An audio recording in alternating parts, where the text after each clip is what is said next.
Well, authorities in Philadelphia say they've busted an illegal street gambling ring that generated millions of dollars in illicit profits, calling the ring a true family affair. 9 members of that ring are facing charges tonight in a case that investigators tried to crack for 2 decades. Eyewitness News reporter Alicia Nieves is live in Center City with more details on this. Alicia?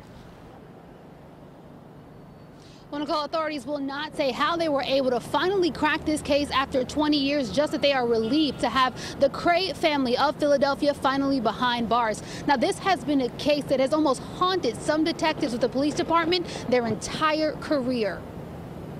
For over 20 years, Philadelphia police say they have been trying to bust this man, Gary Cray Sr., for allegedly operating one of the largest illegal street lottery organizations in the city. Since 1997, Detective Jerry Rocks has been working the case. Gary Sr. insulated himself fairly well from the rest of the operation. Today, Detective Rocks, along with the district attorney's office, were finally able to announce that Cray Sr. is behind bars, along with several of his family members who allegedly help him run the highly organized and elaborate illegal operation. To place a bet, a player would fill out a carbon bet slip. The DA outlined how the Cray organization ran its illegal street lottery business in Philly.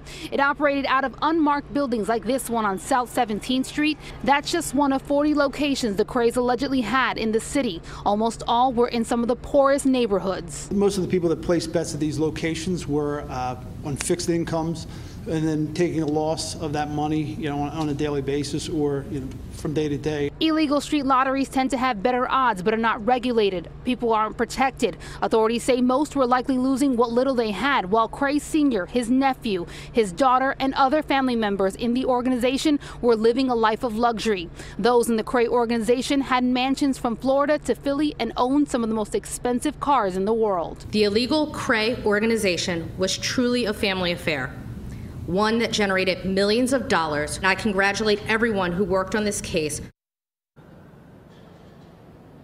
And while police have been working this case for over 20 years, they believe the illegal operation was going on a lot longer. In fact, they believe that Gary Cray Sr. inherited the operation from his father.